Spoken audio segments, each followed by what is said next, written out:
Gamer bros harassed me at a tournament. They didn't know I was their reigning champ. I'd been competing under the gamertag Void Killer for 3 years.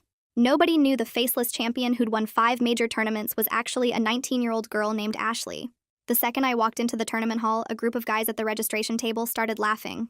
The tallest one, wearing a jersey with Calvin on the back, asked if I was lost because the anime convention was next door.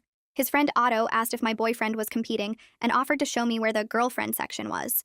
When I said I was registering to compete, Calvin spit out his energy drink. She thinks she can hang with real players because she beat her little brother at Mario Kart once. Otto grabbed my registration form and read it in a high-pitched voice.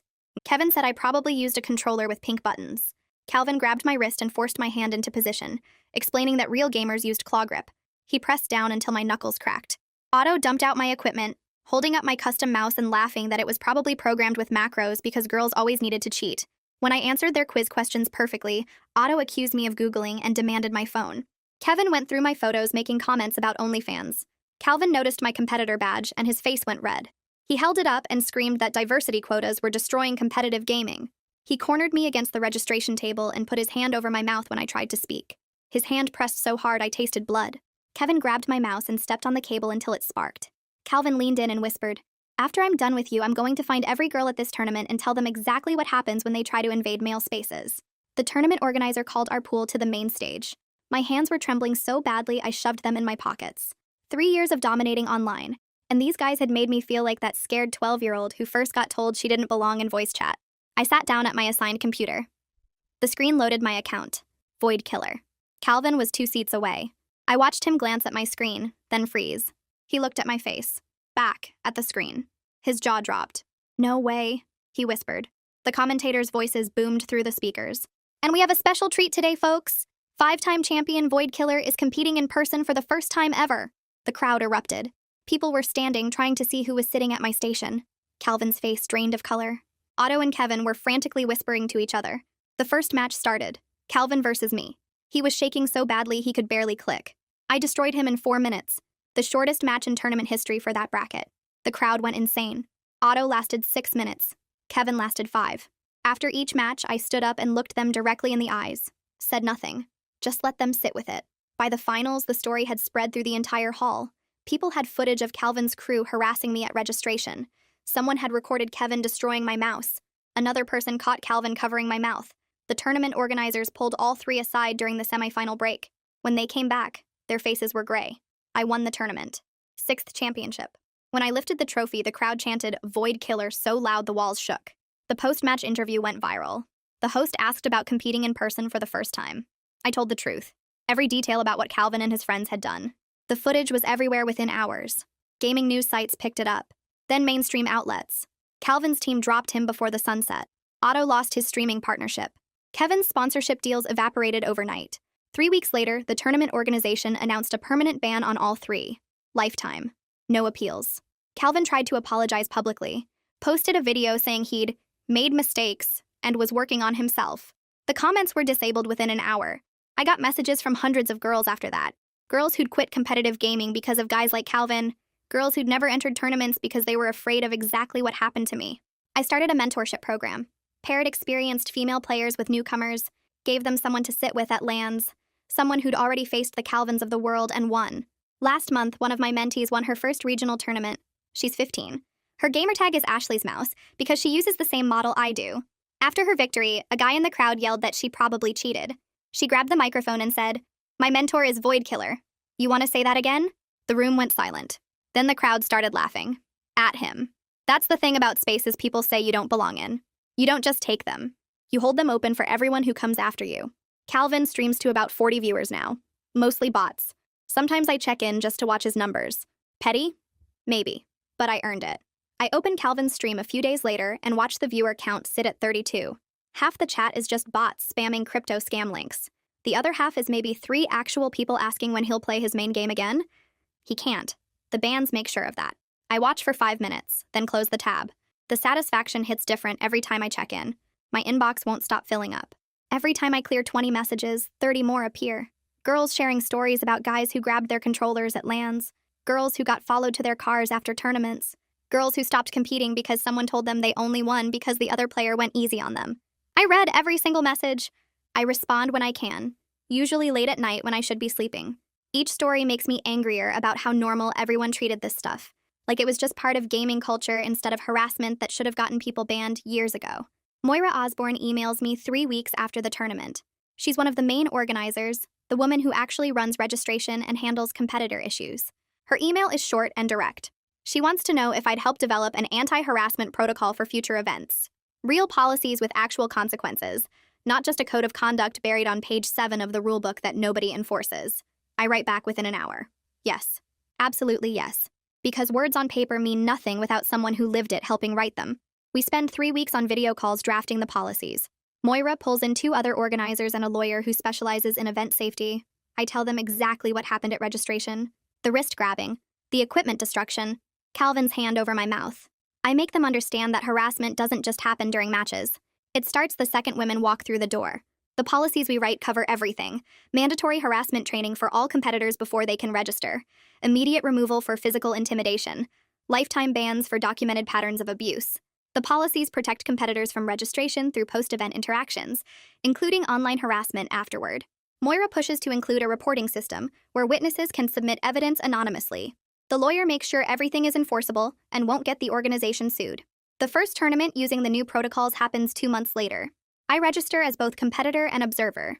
Moira wants me there to see how enforcement actually works in real time. I arrive early and watch registration from across the hall. A guy in a green jersey walks up to the table where a girl is filling out her forms. He leans over her shoulder and says something about her appearance.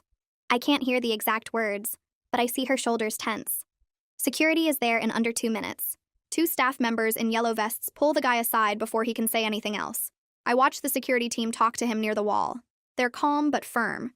One of them pulls out a printed sheet and points to specific sections while explaining the new policies. The guy's face goes from confused to shocked to red. They give him a formal warning that goes straight into his competitor file.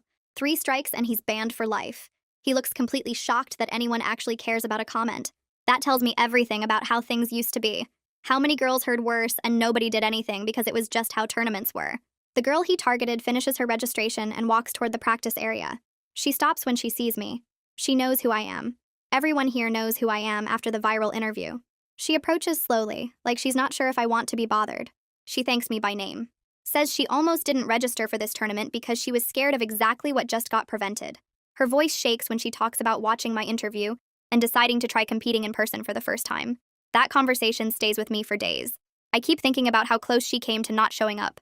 How many others made that choice and stayed home? I compete in the tournament and win. My 7th championship. During the post-match interview, the host asks about the new harassment policies. I dedicate the win to every girl who quit gaming because someone made them feel unwelcome. The crowd reaction is even louder than my 6th win. People are standing and chanting. Some of them are holding signs with messages supporting the new policies. The energy in the room feels different from any tournament I've competed in before. Cleo Darling contacts me a week after the tournament. She's a gaming journalist who's been covering esports for 5 years. Her email explains that she wants to interview me for a longer feature about women in competitive gaming. Not just my story, but the bigger picture of what's changing in the scene. I agree because she promises to center other voices, not just mine. Too many articles about harassment focus only on the victim story and ignore everyone else fighting the same battles. We meet for the interview at a coffee shop near the tournament venue. Cleo brings a recorder and a notebook filled with questions. She asks about the hundreds of messages I received after the viral interview. I tell her each one represented someone who'd been failed by the community. Someone who faced harassment and got told it was just part of gaming.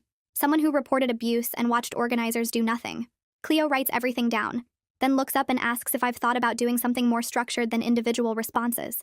Something that could help more people at once instead of one message at a time. I spend the next few days thinking about what she said. The question keeps coming back to me while I'm practicing, while I'm reading messages, while I'm trying to sleep. One by one isn't working anymore. My inbox has over 300 unread messages now, and that number grows every single day. I can't keep up with individual responses and still compete, and still have any kind of normal life. The mentorship program idea starts taking shape in my head, but I don't know what it would actually look like. I just know something has to change, because what I'm doing now isn't enough. I email Moira and ask if we can talk about something bigger than just the harassment policies. She responds within an hour asking when I'm free. We meet at the same coffee shop where I did the interview with the journalist. Moira brings her laptop and a notebook, and looks genuinely excited when I explain the mentorship program concept. Pairing experienced female players with newcomers who need support and guidance. Giving them someone to sit with at tournaments so they don't walk into registration alone like I did. She loves it immediately and starts taking notes before I even finish explaining. She tells me the tournament organization has resources they can dedicate to this: meeting space, promotional support, maybe even some funding for equipment if mentees need it. We spend 2 hours mapping out the basic structure, and by the end of the meeting, I feel like this might actually work. The next 3 weeks are all about building the application system. Moira handles the technical side while I focus on what questions we need to ask. Mentees describe their experience level, what games they play, what kind of support they're looking for, whether they need help with strategy, with handling tournament pressure, with just having someone there who understands. Mentors specify what they can offer based on their own experience and availability. The whole point is making matches that actually mean something instead of just randomly pairing people up and hoping it works. We launch the application process, and I post about it on my social media. Within 24 hours, we have 47 mentee applications and 12 mentor applications. The mentee numbers don't surprise me, but I was worried we wouldn't get enough experienced players willing to mentor. 12 is a solid start, though. I read through every single mentee application personally. Some of them are heartbreaking. Girls who quit competing after harassment. Girls who never started because they were too scared. Girls who play online but can't imagine walking into a tournament venue alone. One application is from a 17-year-old named Heather, who describes herself as skilled enough to compete, but terrified of attending events without support. She's been playing for 4 years, has strong mechanics, knows the meta inside and out. But she's never been to a single LAN because the idea of walking in alone makes her physically sick. I accept her as one of my personal mentees immediately. We start video chatting twice a week to practice together. She's even better than her application suggested. Her game sense is incredible and her execution is clean. The only thing holding her back is fear, and I know exactly how that feels. I promise her I'll sit with her at her first tournament, and I mean it. I'm not letting her walk into that venue the way I walked into mine. The other mentors start connecting with their mentees, and Moira sets up monthly check-ins to make sure the matches are working. Most of them are going really well. A few pairs realize they're not compatible, and we rematch them with other people. The flexibility is important because forcing connections that don't work helps nobody. 2 months after we launch the program, Heather tells me she's ready to register for a tournament. It's smaller and regional, not one of the major circuits, but it's still a huge step for her. I clear my schedule to be there. Registration day arrives and I meet Heather outside the venue. She's shaking so badly she drops her equipment bag twice before we even get to the door. I pick it up for her and carry it inside. At the registration table, she can barely hold the pen to fill out her forms. Her hands are trembling and she keeps apologizing. I tell her there's nothing to apologize for and help her complete the paperwork. I stay right next to her through the entire process, making it completely clear she's not alone. Other competitors glance at us and I see recognition in some of their faces. They know who I am. Nobody says anything inappropriate. The tournament starts and Heather wins her first match, then her second, then her third. She makes it all the way to semifinals before losing to a player who's been competing for 5 years. After the match, she's practically glowing despite the loss. She tells me that just participating without anyone making her feel unwelcome is worth more than any trophy. That feeling of safety and belonging matters more than the competitive results. I understand exactly what she means. 3 months after launching the program, we have 15 active mentor-mentee pairs, and Moira suggests we create a private Discord server for everyone. The community aspect becomes just as valuable as the individual mentoring relationships. People share strategies, discuss tournaments, vent about bad experiences, celebrate victories. It's the support network I wish had existed when I started competing. I keep entering tournaments myself because staying visible matters. 4 months after everything with Calvin, I win my 8th championship. Standing on that stage holding the trophy feels different now. I'm not just winning for myself anymore. Every victory proves that speaking up didn't end my career. Every championship shows that you can call out harassment and still succeed. The weight of that responsibility sits heavy, but I wouldn't trade it for anything. A new application comes in from a 14-year-old named Bridget. Her essay talks about watching my viral interview and deciding she wanted to compete despite being scared. She describes years of playing online while hiding her identity, avoiding voice chat, never revealing she was a girl. She says seeing me win after everything that happened made her believe maybe she could compete too. I accept her application before I even finish reading it. This is exactly why I started the program. Bridget reminds me so much of myself at that age, it's almost strange. The same aggressive playstyle, the same fear of being visible, the same hunger to compete mixed with terror of what might happen if she shows up in person. She's naturally talented in ways that can't be taught, but she's never played at a LAN, never sat at a tournament station, never felt the pressure of competing with people watching. We start working together, and I can see her potential immediately. She just needs someone to help her believe she belongs there. We start meeting twice a week over video calls, and I walk her through everything I know about competitive play. The first few sessions focus on mechanics and strategy, but I quickly realize she needs more than that. I teach her breathing exercises for when the pressure builds during matches. I show her how to recognize when someone is trying to get in her head and how to block it out. I explain the mental tricks I use when my hands start shaking or my heart races too fast. She practices on stream while I watch and give feedback in real time. After each session, I send her notes about what worked and what needs adjustment. The improvement happens fast, because she's naturally talented and willing to put in the work. 4 weeks in, she asks me the question I've been waiting for. She wants to know if people will treat her the way Calvin treated me. I pause the recording and think about how to answer honestly without scaring her off. I tell her some people might try, but the environment has changed since my incident. Tournament organizers actually enforce harassment policies now. Other players are more likely to speak up when they see something wrong. The community isn't perfect, but it's better than it was. I promise her I'll be there at her first tournament, sitting in the audience where she can see me. She goes quiet for a minute, then thanks me in a voice that sounds relieved. We keep practicing, and I watch her confidence grow with each session. She starts playing more aggressively and taking risks that pay off. Her reaction time improves, and her strategy gets sharper. By the time her first tournament comes around, she's ready, even if she doesn't fully believe it yet. The regional qualifier happens on a Saturday morning at a convention center 2 hours from my apartment. I drive there early and find a seat in the audience section with a clear view of the competitor stations. I'm wearing my Void Killer jersey so she can spot me easily when she looks up. The venue fills up fast, and I watch players register at the same tables where Calvin cornered me 8 months ago. Everything looks different now. Security walks the floor checking badges. Staff members wear shirts that say, "Ask me about our harassment policy," in bright letters. The atmosphere feels safer, even though I know one tournament doesn't fix everything. Bridget arrives looking nervous, and I catch her eye from across the room. She gives me a small wave, and I see her shoulders relax slightly. She registers without incident and heads to her assigned station. The first match starts, and she wins cleanly against an opponent who clearly underestimated her. The second match takes longer, but she adapts her strategy mid-game and pulls out a victory. By the third match, other people in the audience are starting to notice her aggressive playstyle. She's playing exactly like I taught her, with the same calculated risks and fast decision-making. I watch her destroy her third opponent and feel this surge of pride that catches me off guard. This is what the mentorship program was supposed to create. Her fourth match puts her against a guy who's been competing for 3 years. The match starts well, and she takes an early lead. Then I hear him muttering something I can't make out from the audience. Bridget's shoulders tense, and her gameplay hesitates for just a second. I lean forward in my seat, willing her to look up. She glances toward the audience, and our eyes meet. I nod once, and she takes a visible breath. Then she destroys him. Not just wins, but completely dominates in a way that leaves no room for doubt about her skill. The guy's face goes red, and he shoves back from his station when the match ends. Bridget stands up and walks past him without saying a word. I see her fighting back a smile as she heads to the waiting area. During the break between rounds, she finds me in the crowd. She tells me that moment when she looked up and saw me there changed everything. She says it felt like taking back power she didn't even know she'd lost. The words hit me hard because I remember that exact feeling. The tournament continues, and Bridget keeps winning. She makes it through the semifinals and into the finals against a player who's ranked in the top 50 regionally. The final match is close, and the crowd gets loud. I'm on my feet with everyone else, watching her execute strategies we practiced together. She wins the deciding round, and the announcer calls her name as the tournament champion.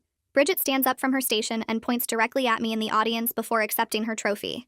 I'm not ashamed to admit I cry a little. Watching her hold that trophy feels more important than any of my own championships. This is what happens when someone gets the support I never had starting out. The local gaming news covers her win that afternoon. The article mentions she's part of my mentorship program and includes quotes from her post-match interview about having support from experienced players. Within hours, my inbox fills with new applications from girls who want the same kind of mentoring. The program email gets so many messages that Moira has to help me sort through them. We spend the next week reviewing applications and realize we need to expand significantly to accommodate everyone. The demand is way bigger than either of us expected. Moira starts reaching out to other experienced female players, asking if they'd be willing to mentor. She gets responses from pros I've competed against and respected community members who want to help. Within 3 weeks, we grow from 15 mentor pairs to 40, spanning different games and skill levels. The program becomes something bigger than I ever imagined when I first started answering messages from girls who'd been harassed. I check Calvin's stream one night out of habit. His viewer count sits at 28, and half of them have bot names. He's playing a completely different game because the permanent bans keep him out of his original specialty. He can't enter any sanctioned tournaments or partner with legitimate organizations.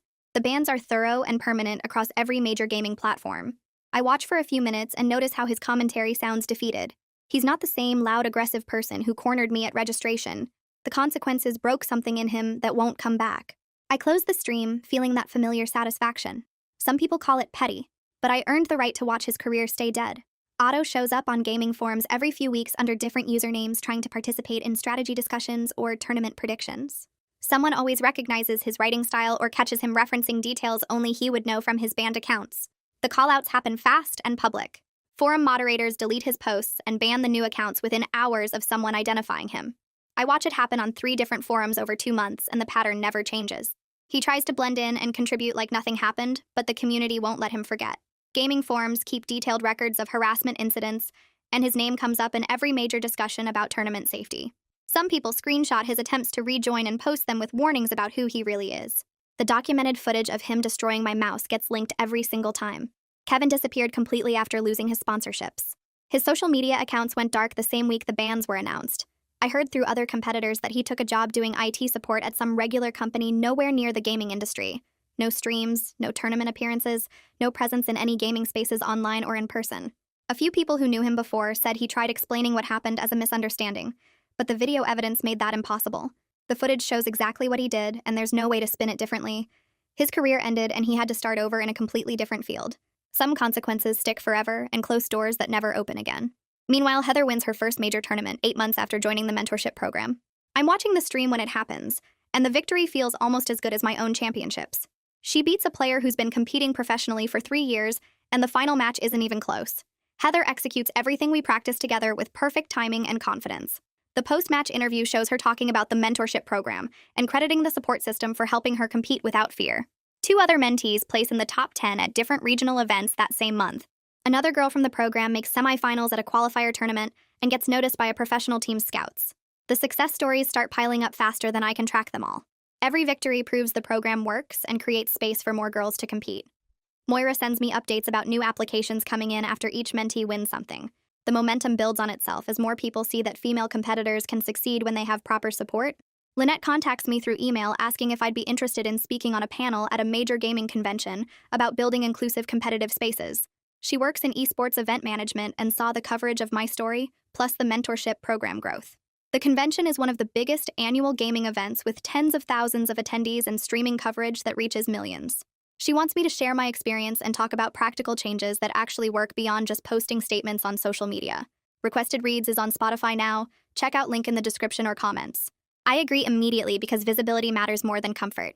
The more people who hear directly from someone who faced harassment and fought back, the harder it becomes to pretend the problem doesn't exist. I've never done public speaking like this before, but the opportunity to reach that many people at once is too important to pass up. The panel happens 3 months later in a massive convention hall with every seat filled and people standing along the back wall. I share the stage with 4 other female pros and 2 advocates who work on harassment prevention in gaming spaces. The moderator asks each of us to talk about our experiences and what actual change looks like instead of empty corporate promises. I tell my story starting with Calvin at registration and ending with the mentorship program's current success. I don't soften any details about the harassment or how the gaming community initially failed to protect competitors. The audience stays completely silent while I talk, and I can see people in the front rows taking notes.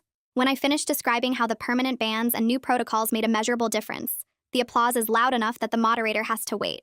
The other panelists share similar stories about harassment and the institutional failures that enabled it for years.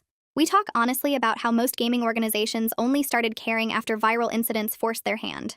The discussion covers everything from registration safety to social media harassment to the casual sexism that still exists in gaming culture. Nobody holds back or tries to make it comfortable for people who don't want to hear it. During the question and answer section, a girl who looks maybe 12 or 13 raises her hand and asks how to deal with being scared to compete in person. Her voice shakes when she talks about wanting to enter tournaments, but being terrified of getting treated the way I was. I lean forward to the microphone and tell her about the mentorship program. I explain how it works and give her the application website so she can find someone to support her at events. I mention that being scared is completely normal and doesn't mean she shouldn't compete. The fear comes from knowing the risks are real, but having support makes those risks manageable. Other people in the audience pull out their phones to write down the website, and at least 6 more people ask for the information again during the remaining question time. After the panel ends, I get surrounded by attendees wanting to talk more about the program or share their own harassment stories. I stand there for over an hour answering questions and listening to people describe experiences almost identical to mine. Every conversation reinforces why this work matters beyond my own vindication. That convention appearance leads to 3 more speaking invitations within 2 weeks. Other gaming events want me on panels or doing solo presentations about harassment prevention and mentorship programs. I realize I'm becoming a spokesperson for something much bigger than my personal story.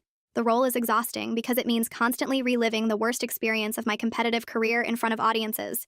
Every panel requires me to describe Calvin's hand over my mouth, and the blood I tasted, and the fear I felt walking to that first match. But the impact makes the exhaustion worthwhile.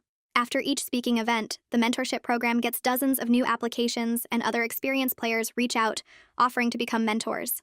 The visibility creates real growth and reaches people who never would have found the program otherwise. I'm tired, but I keep accepting invitations because turning them down means missing opportunities to create change. I compete in my 9th championship tournament 6 months after starting the mentorship program and win against a field of over 200 competitors. The victory feels different from my earlier championships because now it means something beyond personal achievement. When I lift the trophy, the crowd chants "Void Killer," like always. But this time, I'm thinking about Heather and Bridget, and all the other mentees who are watching. During the post-match interview, the host asks about balancing competitive gaming with running the mentorship program. I tell him the mentees remind me why winning matters in the first place. Every championship I take proves that speaking up about harassment didn't end my career the way Calvin threatened it would. Every trophy shows younger players that they can compete and succeed and demand better treatment without sacrificing their place in gaming. The mentees have given me purpose beyond just being the best player. They've turned my competitive drive into something that helps other people, instead of just feeding my own ego. Bridget messages me 2 weeks later asking if I'll be at a major tournament coming up in 3 months. It's the same circuit where I won my first championship 4 years ago. She's applying to compete, and wants to know if I'll be there to support her. I write back immediately that I wouldn't miss it for anything. This tournament matters more than most because it's her first major event, the kind with serious competition and professional scouts watching. Regional tournaments are important, but major circuit events are where careers get launched. I've been working with Bridget for almost a year now, and watching her confidence grow from terrified newcomer to someone ready to compete at the highest levels. She's prepared for this and deserves the opportunity to prove herself on a big stage. The tournament venue is massive with hundreds of competitors registered and streaming coverage that will reach millions of viewers across multiple platforms. The main competition hall has stadium seating for spectators and professional broadcasting equipment everywhere. Bridget is nervous when we meet up before registration, but she's also prepared. We spent the last month practicing specifically for this tournament's format and competition level. I walk with her through registration to make sure nobody gives her problems and stay nearby while she sets up her equipment at the practice stations. I can see her hands shaking slightly, but she's holding it together. Before her first match, I remind her that she belongs here just as much as anyone else competing. She earned her spot through skill, and nobody can take that away from her. I tell her I'll be in the audience watching every match and that she should look for me whenever she needs to remember she's not alone.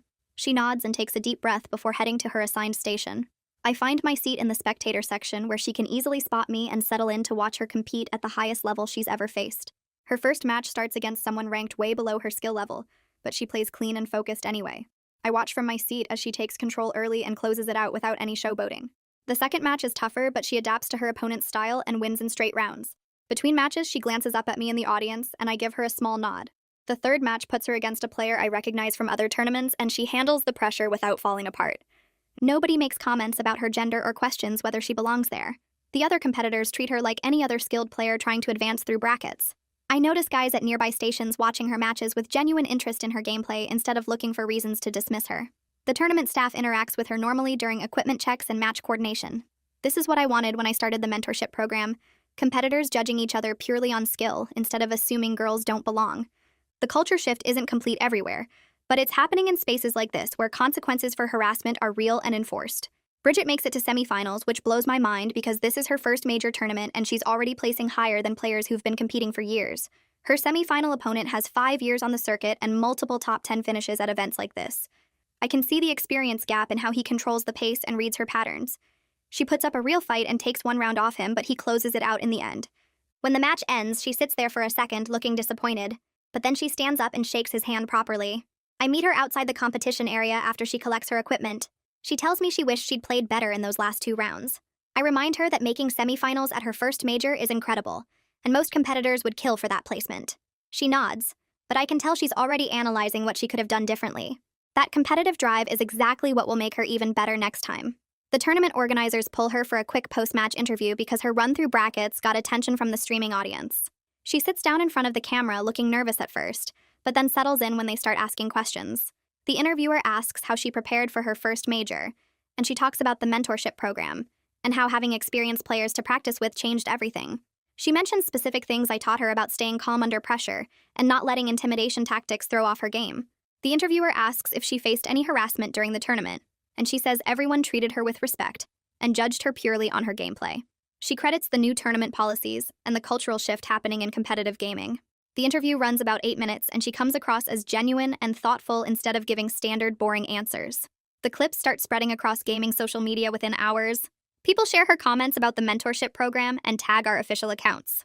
The response is overwhelmingly positive, with players asking how to apply and experienced competitors offering to volunteer as mentors. Applications to the mentorship program absolutely explode after Bridget's interview goes viral. We get triple our normal monthly applications in just 3 days. I'm trying to process them all, but there's no way we can match everyone with the current number of mentors we have. Moira contacts me saying we need to create a waitlist because we're completely overwhelmed. She starts reaching out to every experienced female player she knows, asking them to consider joining as mentors. Some say yes immediately after seeing Bridget's interview. Others need more information about time commitment and what mentoring actually involves. We put together better documentation about expectations and training resources for new mentors.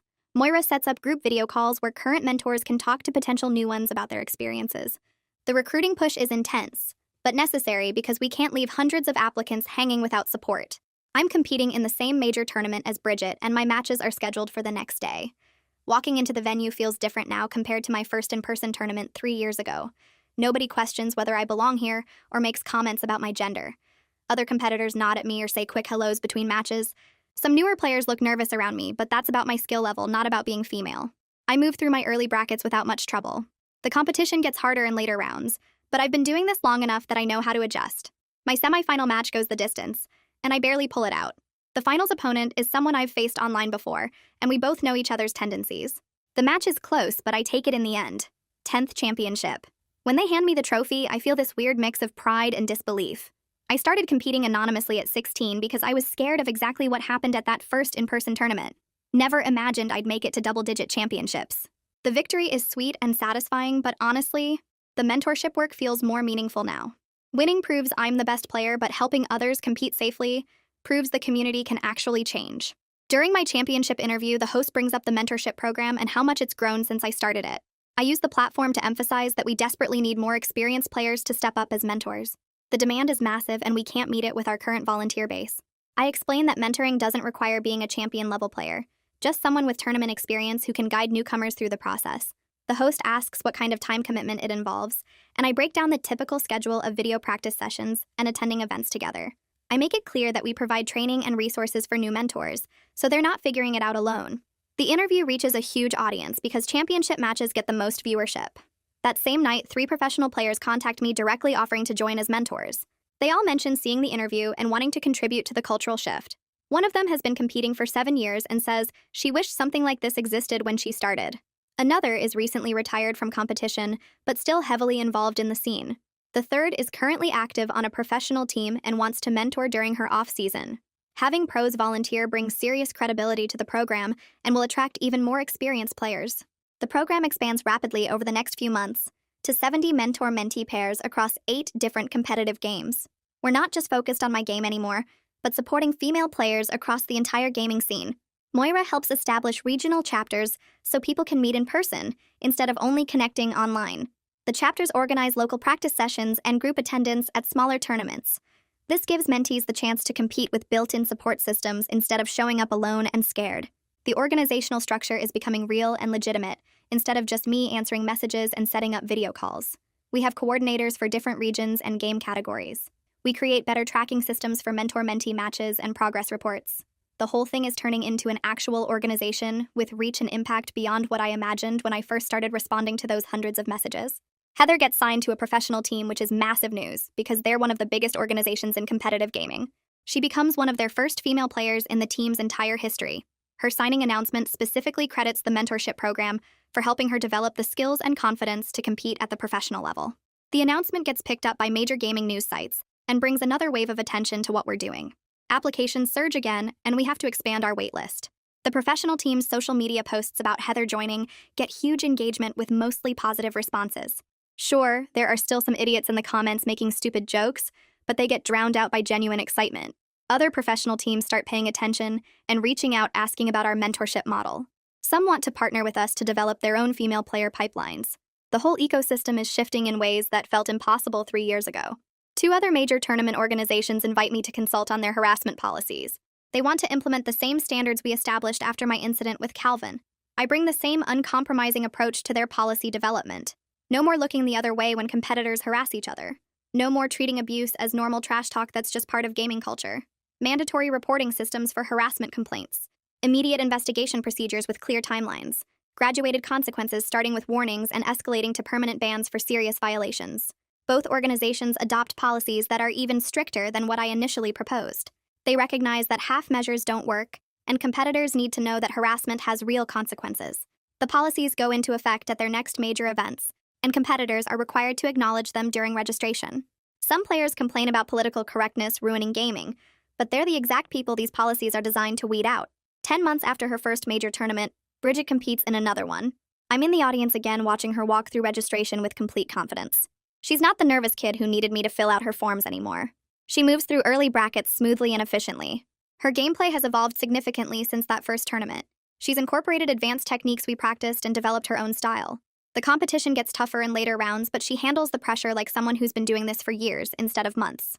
I watch her adapt to different opponent strategies and make smart adjustments between rounds. She makes it all the way to the finals. The finals opponent is tough and experienced, but Bridget plays with the confidence of someone who knows she belongs on that stage. I'm sitting in the audience watching her compete at the highest level with zero fear or hesitation. This is exactly what I wanted to create through the mentorship program. Not just helping girls win tournaments, but helping them compete with the absolute certainty that they deserve to be there. The finals match goes to 5 games. Bridget plays with everything I taught her and everything she figured out on her own. Her opponent is 23 and has been competing professionally for 4 years. The crowd is split between them, chanting and cheering after every big play. Bridget takes the first game, loses the second and third, wins the fourth to force the deciding match. I'm gripping the armrests of my seat so hard my fingers hurt. The final game comes down to one crucial moment. Bridget has the advantage but makes a risky play that doesn't work out. Her opponent capitalizes immediately and closes out the match. Second place. The crowd gives both players a standing ovation. Bridget stands up from her station and shakes her opponent's hand, then turns to look at me in the audience. She's smiling even though she lost. The post-match interview happens right there on stage. The host congratulates Bridget on an incredible run and asks how it feels to place second at 15 years old. She talks about the competition being tough and her opponent playing better today. The coverage afterward focuses entirely on her skill and potential.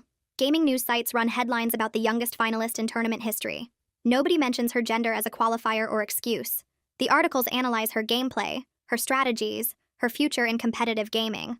It feels like actual progress when skill gets recognized as skill instead of being filtered through whether someone is a girl or guy.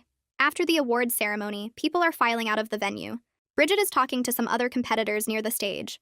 I'm heading toward her when some guy in the crowd yells out that she probably cheated. His voice carries across the whole space. Everyone nearby stops and turns to look. Bridget doesn't hesitate for even a second.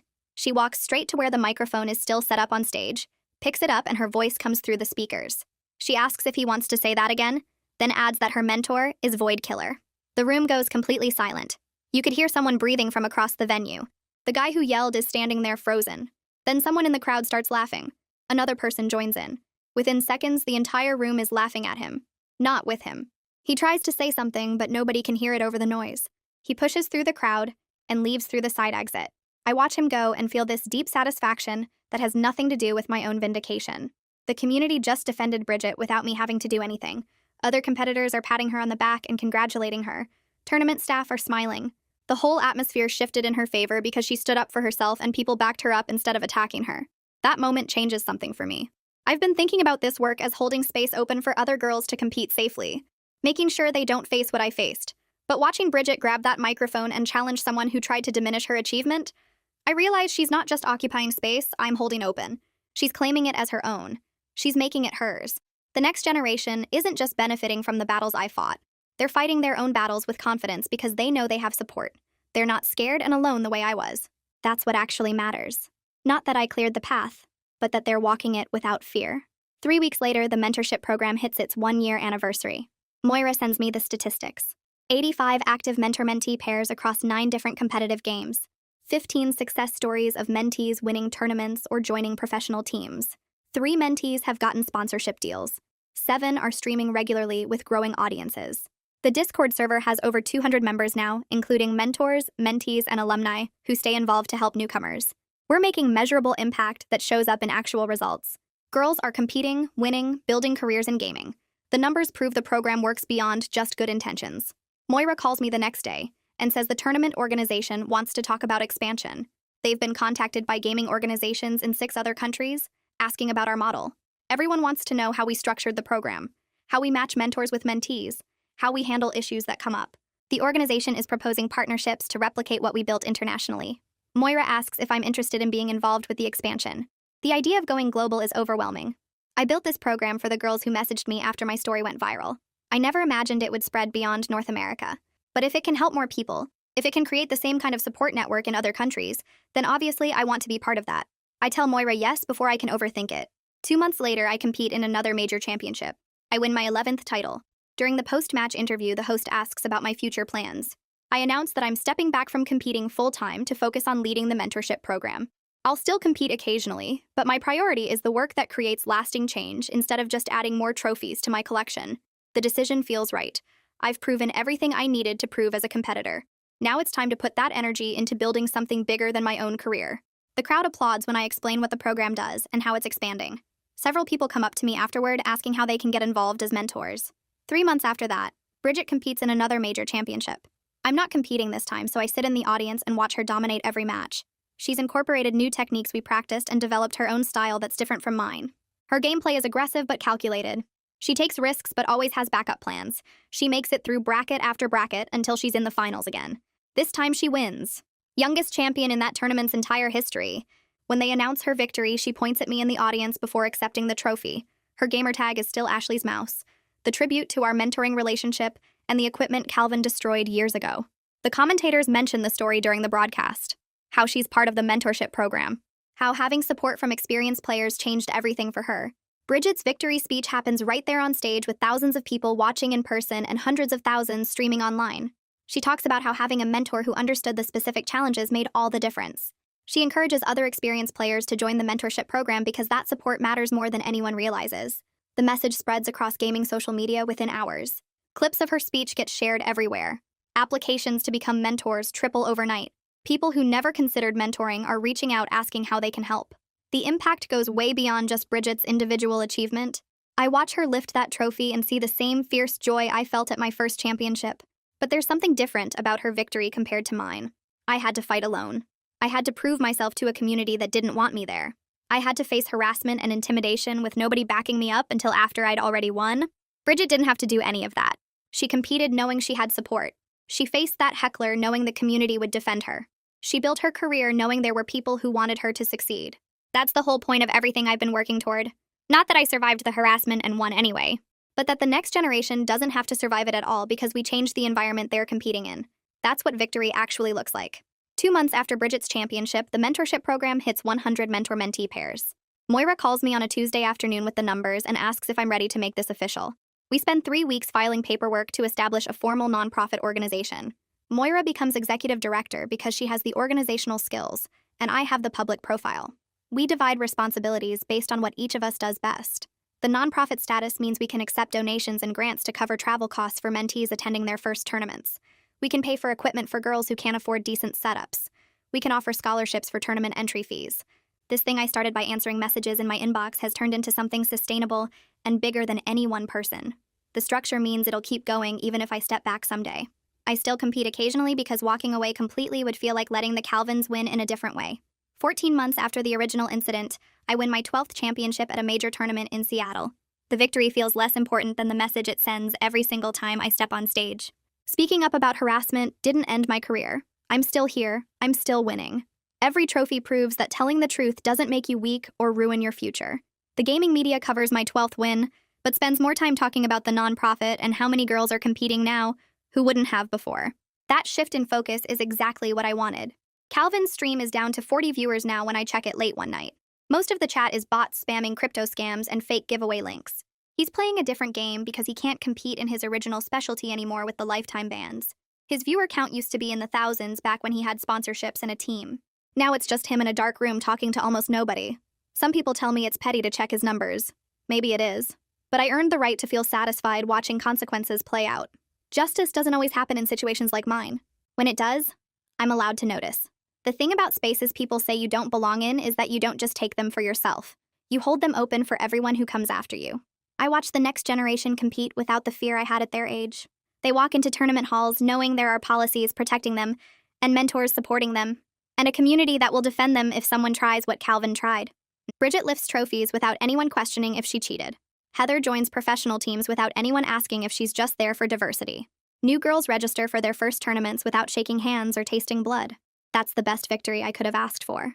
Not revenge, not personal glory, just watching the doors stay open and seeing who walks through them. All right, that's all I've got today. Thanks for letting me share this little moment with you. I hope it sits with you in a good way.